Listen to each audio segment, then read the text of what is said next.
শর্মিলা যদি এতই দুধের দোয়া তুলসী পাতা হয় তাহলে বিয়ের পরে কেন প্রাক্তনের জন্য সে বিষ খাইলো এবং আলম হাসান তাকে নিয়ে ওয়াশ করিয়ে নিয়ে আসলো। তো বুঝলাম যে গতকালকের যে আলম হাসান লাইভ করেছে সবই কি মিথ্যা কথা বলেছে, তার ভিতরে কি কিছু সত্য কথা বলেনি।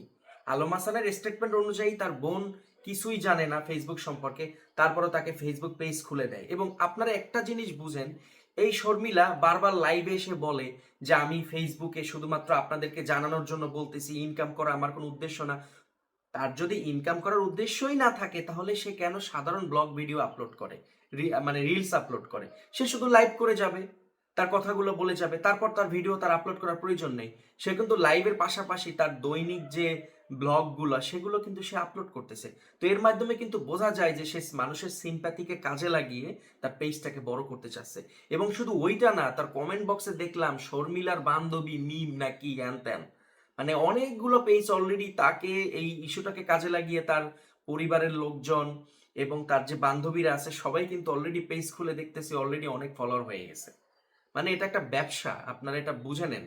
তো আমার কথা হচ্ছে যে সে যদি ভালোই হয়ে থাকে, সে বারবার বলতেছে যে আমি লাইভে এসে, সে বারবার বলতেছে যে আমি আর কখনো লাইভ করব না, হ্যান ত্যান, আবারও লাইভে আসতেছে। হ্যাঁ, তুই লাইভে আসতে পারো, কোনো সমস্যা নাই, কিন্তু কথা হচ্ছে যে সাধারণ যে রিল সেগুলো কেন আপলোড করো।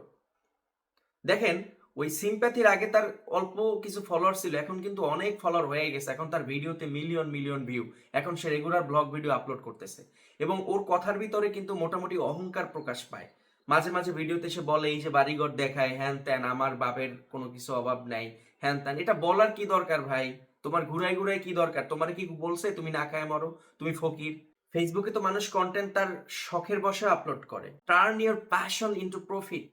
তোমার প্রতিভাটাকে কাজে লাগিয়ে প্রফিটে রূপান্তরিত করো, এটাই তো ফেসবুক ইউটিউবের স্লোগান, তাই না?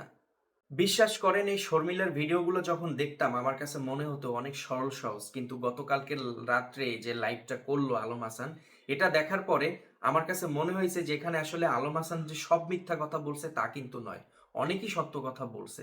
আপনারাও সেই লাইভটা ভালো করে দেখে একটু নিজেরা বিবেক খাটাবেন।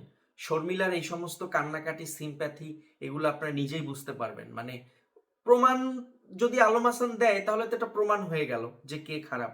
ধরে নিলাম আলম হাসান খারাপ, তা তুমি ভালো। তো তুমি যদি ভালো হও তাহলে তোমার এই কাজগুলো করো কেন তুমি?